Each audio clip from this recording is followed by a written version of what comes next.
sesajen misalkan.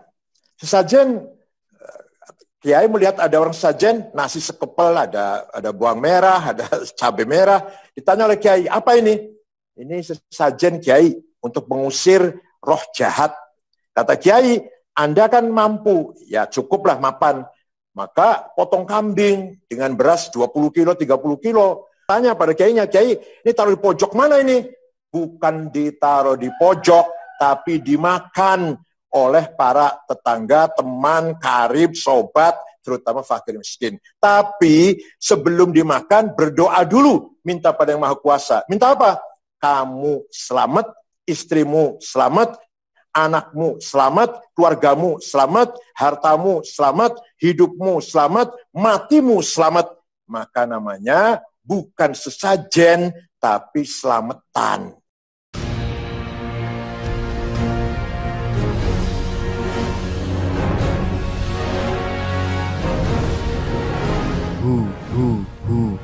Allah. Maka santri itu sebenarnya cikal bakal prinsip nilai-nilai kebangsaan, lintas agama, lintas kelompok, lintas budaya, lintas suku. Karena santri dibekali oleh para kiai di pesantren agar menjadi orang yang pandai bergaul, bisa bermasyarakat, bisa berteman, menerima semua orang pihak. Wala udwana illa 'alal zalimin. Tidak boleh bermusuhan kepada siapapun kecuali yang zalim, yang melanggar hukum, itu baru dianggap musuh. Selama orang itu tidak termasuk zalim, non-muslim, beda agama, beda suku, beda kelompok, beda budaya, jangan dijadikan penghalang kita membangun persahabatan. Itu pada dasarnya. Maka Kiai Hasyim Asy'ari ketika membangun Nahdlatul Ulama mempunyai 3 ukhuwah, 3 solidarity. Ukhuwah Islamiyah, persaudaraan sama umat Islam, ukhuwah watoniyah, persaudaraan sebangsa setanah air, dan ukhuwah insaniyah, pergaulan atau persaudaraan kemanusiaan. Nah, ini nanti akan menjadi cikal bakal generasi atau kelompok umat yang akan mempertahankan, akan paham betul bagaimana mempertahankan keutuhan NKRI ini. Bagaimana mempertahankan kesatuan masyarakat. Sebuah bangsa itu harus bersaudara. Prinsip dari kesatuan adalah persaudaraan yang dibangun. Yang jadi pahlawan persaudaraan. Yang dikemukakan di ada persaudaraan. Nantilah keuntungan, interest, hasrat, ego, hedon, itu nanti belakangan. Yang pertama adalah kepersaudaraan. Maka sangat penting sekali apa yang telah disampaikan para kiai, terutama Kiai Hasyim Asy'ari, ukhuwah watoniyah. Kalau sudah persaudaraan itu mantap, lahirlah sebuah bangsa yang kokoh dan bersatu, baru di atas persaudaraan yang mantap itulah kita bangun yang lain-lainnya. Yang Islam bangun Islam, yang non-Muslim bangun syiarnya, agamanya masing-masing. Di atas tanah air yang kokoh dan bersatu. Ini kecerdasan para aulia, kecerdasan para wali songo terutama dalam membangun persaudaraan umat Islam berhadapan dengan non-Muslim ketika itu. Sama sekali tidak ada kekerasan, tidak ada perang, tidak ada tumpahan darah. Hanya 50 tahun, dari tahun 1450 sampai 1500, masyarakat Islam sudah berada di mana-mana, sampai-sampai kerajaan Majapahit, Pajajaran, Sriwijaya hilang dari peta sejarah tanpa peperangan, tanpa konfrontasi, tanpa berdarah-darah. Hanya pendekatan budaya. Kalau mau supaya lebih mantap, saya contohkan satu saja deh. Sesajen misalkan. Sesajen, Kiai melihat ada orang sesajen, nasi sekepel, ada bawang merah, ada cabai merah. Ditanya oleh Kiai, apa ini? Ini sesajen Kiai untuk mengusir roh jahat. Kata Kiai, Anda kan mampu, ya cukuplah mapan. Maka potong kambing dengan beras 20 kilo, 30 kilo. Sudah dimasak beras jadi nasi 50 piring. Sudah potong kambing jadi gulai atau jadi lauk 50 mangkok. Si orang itu tanya pada Kiainya, Kiai, ini taruh di pojok mana ini? Bukan ditaruh di pojok, tapi dimakan oleh para tetangga, teman, karib, sobat, terutama fakir miskin. Tapi sebelum dimakan, berdoa dulu, minta pada Yang Maha Kuasa. Minta apa?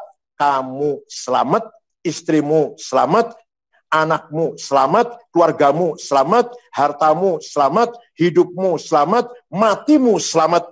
Maka namanya bukan sesajen, tapi selamatan. Itu antara lain cara bagaimana Kiai mendakwakan Islam pada masyarakat Jawa ini.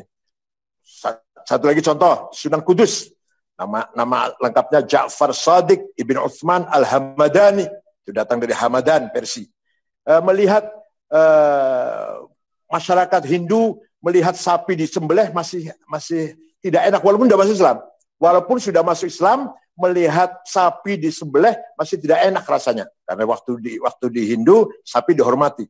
Maka Sunan Kudus mempunyai ijtihad, Kudus dan sekitarnya Pati dan Jepara itu tidak boleh potong sapi, tapi diganti kerbau. Padahal di Quran nggak ada kerbau, itu nggak ada. Korban tuh onta, sapi, kambing. Tapi Sunan Kudus berhasil dengan ijtihadnya mengganti sapi dengan kerbau. Sampai sekarang di mana?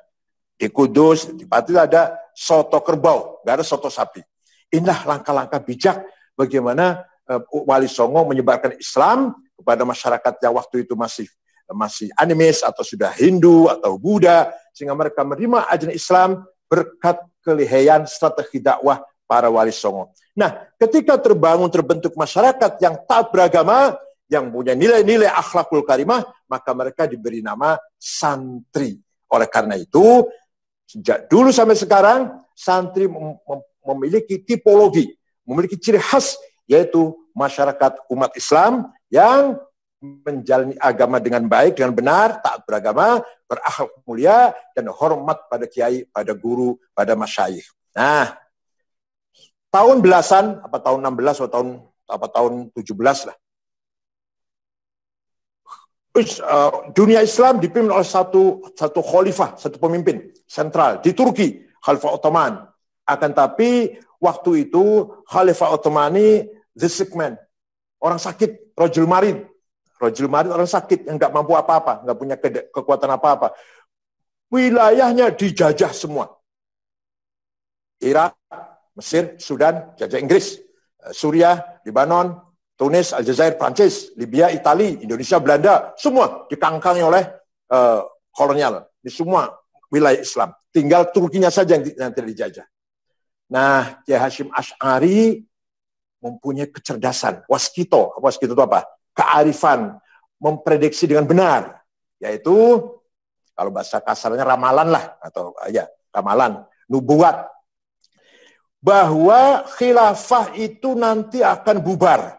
Hasyim Asy'ari itu, bahwa khilafah nanti akan bubar. Kalau nanti khilafah itu bubar, jangan sampai di Nuswantoro ini, Nuswantoro ya, Nusantara maksudnya, umat Islamnya menjadi sekuler, menjadi umat Islam yang tidak ada semangat beragama, menjadi sekuler lah. Memang rencananya Belanda juga ingin mensekulerkan umat Islam, maka kenapa kiai-kiai mengharamkan anaknya sekolah di Belanda itu karena nanti akan jadi orang sekuler. Itu kan kebijakan Belanda tahun berapa? Tahun 19 berapa itu? Yang katanya politik etik gitu, membuka sekolah tapi nanti tujuannya supaya anaknya orang Islam tetap sekuler. Nah, Hasyim Asy'ari tahun 16-17 sudah mengatakan ini nanti khilafah akan bubar. Kalau nanti khilafah bubar, jangan sampai umat Islam di Nuswantara ini menjadi umat masyarakat yang sekuler, maka buru-buru cepat-cepat Hasyim Asy'ari menggabungkan antara teologi dan nasionalisme. Keluarlah jargon sangat terkenal, hubbul waton minal iman. Nasionalisme bagian dari iman. Mohon maaf, saya di Timur Tengah 14 tahun, 13 tahun setengah lah. Dari S1 sampai S3. Tidak ada ulama yang mengatakan demikian. Tidak ada ulama yang punya jargon hubbul waton iman di Timur Tengah. Nggak ada, nggak saya temuin. Apa Syekh Yusuf Qaradawi, apa Syekh Ghazali yang besar-besar itu. Nggak ada, nggak pernah mengatakan hubbul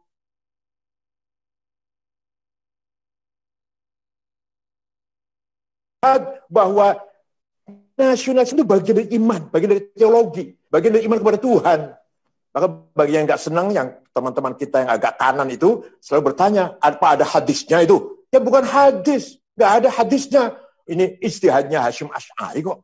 Supaya antara teologi agama, iman, dan politik kebangsaan nasionalisme harmonis. Anda beriman harus nasionalis, Anda nasionalis harus beriman pada Tuhan. Betul, tahun 1924, Khilafah Ottoman bubar. Yang membubarkan Mustafa Kamal Atatürk, khalifah terakhir namanya Abdul Majid, dibuang ke Jerman sekeluarga. Umat Islam goncang, khilafah bubar, umat Islam tanpa pemimpin goncang. Pernah ada pertemuan ingin membentuk khilafah lagi, gagal. Pertama kali ada kelompok yang ingin membentuk partai politik dan dengan semangat nasionalisme melawan penjajah adalah Partai Ba'ath, Partai Sosialis Sekuler, Ba'ath. Pendirinya namanya, kebetulan beragama Kristen Ortodok dari Damaskus, namanya Mitchell Aflaq. Mitchell Aflaq mengkader pemuda-pemuda Arab agar dengan semangat nasionalis agar melawan penjajah. Dari Irak, misalkan Hasan Bakar nanti akan punya anak buah yang hebat, Saddam Hussein, Tohes Ramadan, Tariq Aziz, dan seterusnya. Dari Syria Abdul Karim Qasim, nanti akan diteruskan oleh Hafid Asad, Abdul Halim Khaddam, Mu'alim Sayyid. Dari Mesir, Zakaria Muhyiddin akan punya anak buah, Muhammad Najib, Jamal Nasir, Anwar Sadat. Dari Aljazair, Bin Bella, Harib Boumediene, Aziz Bouteflika, Shadli bin Jadid. Dari Tunis, Habib Bourguiba. Dari Sudan, Ja'far Numeri. Itu semua aktivis-aktivis Partai Ba'ath, nasionalis, sekuler, sosialis. Qaumiyah, Ishtirakiyah, Almaniyah. So, kemudian umat Islam tahun 36-37 membentuk partai politik namanya Ikhwanul Muslimun.